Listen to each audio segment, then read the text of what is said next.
Lecture du livre Jésus-Christ d'Ellen White. Deuxième partie du chapitre Ton roi vient. Israël avait été un peuple privilégié. Dieu avait établi sa demeure dans le temple de Jérusalem, sur cette montagne de Sion qui s'élève avec grâce et qui est la joie de toute la terre.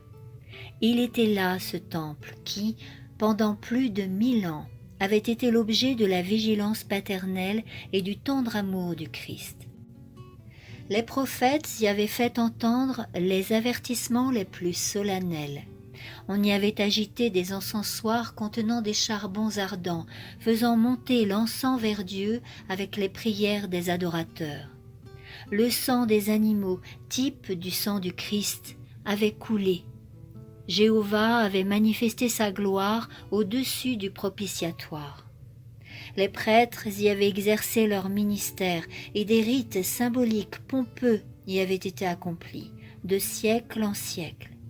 Mais tout cela touchait à sa fin. Jésus étendit la main, cette main qui si souvent avait béni les malades et les affligés.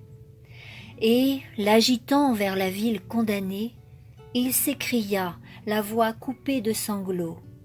« Si tu avais reconnu, toi aussi, au moins en ce jour, ce qui pouvait te donner la paix. » Le Sauveur se tut, s'abstenant de dire quelle eût pu être la condition de Jérusalem si elle avait accepté le secours que Dieu voulait lui accorder, le don de son Fils bien-aimé. Si Jérusalem avait reçu la lumière envoyée du ciel, elle se serait avancée fièrement, au comble de la prospérité, comme la reine des royaumes, en pleine possession de la puissance que Dieu lui avait donnée. Plus de soldats armés stationnant à ses portes, ni de drapeaux romains flottant sur ses murailles. La destinée glorieuse dont Jérusalem eût pu jouir si elle avait accepté son Rédempteur se présentait aux yeux du Fils de Dieu. Il voyait que grâce à lui, elle aurait pu être guérie de ses cruelles malédictions, délivrée de l'esclavage et devenir la puissante métropole de la terre. La colombe de la paix se serait envolée de ses murs pour se rendre auprès de toutes les nations. Jérusalem eût été le diadème de gloire du monde entier. Mais voici que s'efface le brillant tableau. Le Sauveur se rend compte de ce qu'elle est maintenant sous le joug romain, objet de la colère de Dieu, menacée de ses jugements. Il reprend donc le fil interrompu de ses lamentations. « Mais maintenant, ces choses sont cachées à tes yeux. Car des jours viendront sur toi, où tes ennemis t'environneront de tranchées, t'investiront et te serreront de toutes parts. Ils te détruiront entièrement, toi et tes enfants au milieu de toi, et ils ne te laisseront pas une pierre sur une autre pierre, parce que tu n'as point reconnu le temps où tu as été visité. » Le Christ était venu pour sauver Jérusalem et ses enfants, mais l'orgueil pharisaïque, l'hypocrisie, l'envie et la malice firent obstacle à son dessein. Jésus savait quel terrible châtiment frapperait la ville condamnée. Il voyait Jérusalem investie, les habitants assiégés, mourant d'inanition ou massacrés, des mères se nourrissant des cadavres de leurs propres enfants, parents et enfants s'arrachant la dernière bouchée de nourriture, les affections naturelles détruites par les tortures de la faim. Il voyait que cette obstination des Juifs qui les avait fait rejeter le salut les empêcherait aussi de se soumettre aux armées envahissantes. Il apercevait le calvaire sur lequel il allait être élevé, recouvert de croix aussi nombreuses que les arbres d'une forêt. Il voyait ces malheureux habitants soumis à la torture et crucifiés, ces magnifiques palais détruits, le temple en ruine, pas une pierre de ses murailles massives restant debout, et la ville labourée comme un champ. Le Sauveur pouvait bien pleurer devant une scène aussi effroyable. Jérusalem avait été l'enfant dont il avait pris soin. Et comme un tendre père s'afflige sur un fils égaré, ainsi Jésus pleurait sur la cité bien-aimée. Comment puis-je t'abandonner à ton sort? Comment puis-je assister à ta destruction? Dois-je te permettre de remplir la coupe de tes iniquités? Une âme seule vaut plus que tous les mondes, et il y avait ici toute une nation courant à sa perte. Quand le soleil couchant aurait disparu du ciel, le jour de grâce de Jérusalem serait arrivé à son terme. Alors que le cortège était arrêté au sommet du mont des Oliviers, Jérusalem avait une dernière occasion de se repentir. L'ange de la miséricorde se préparait à replier ses ailes et à descendre du trône d'or pour faire place à la justice et au jugement imminent. Mais le Christ, au grand cœur d'amour, continuait de plaider en faveur de Jérusalem, bien qu'elle eût dédaigné ses grâces, méprisé ses avertissements, et qu'elle fût sur le point de tremper les mains dans son sang.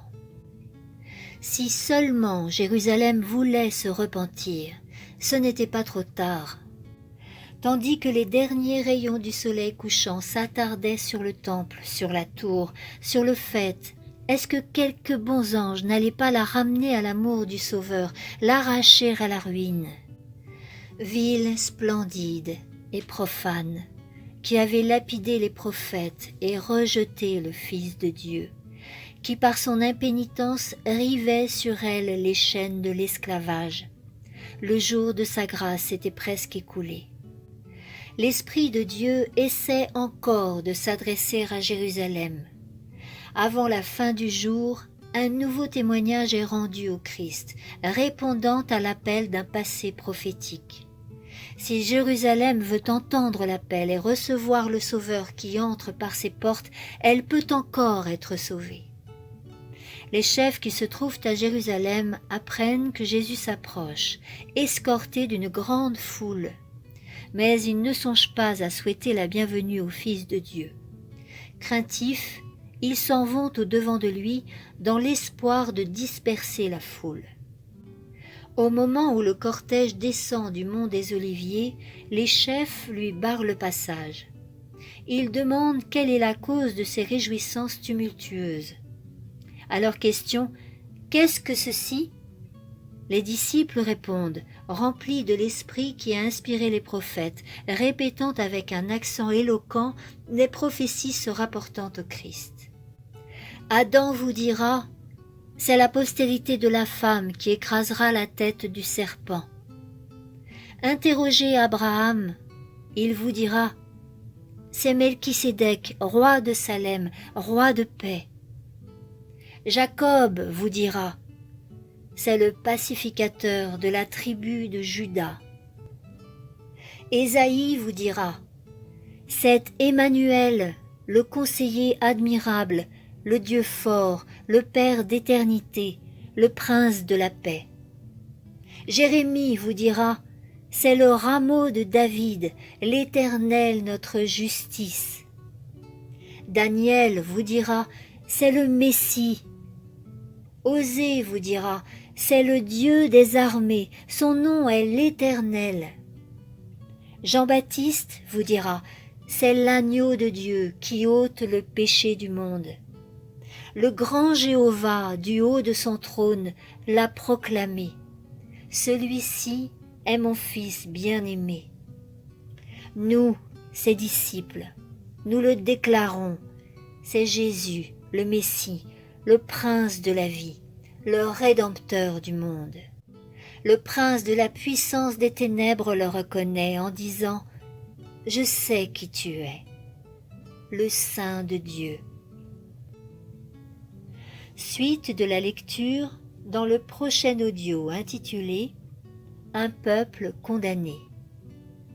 Et si la lecture vous a plu, n'hésitez pas à liker le petit pouce qui pointe vers le ciel et à partager.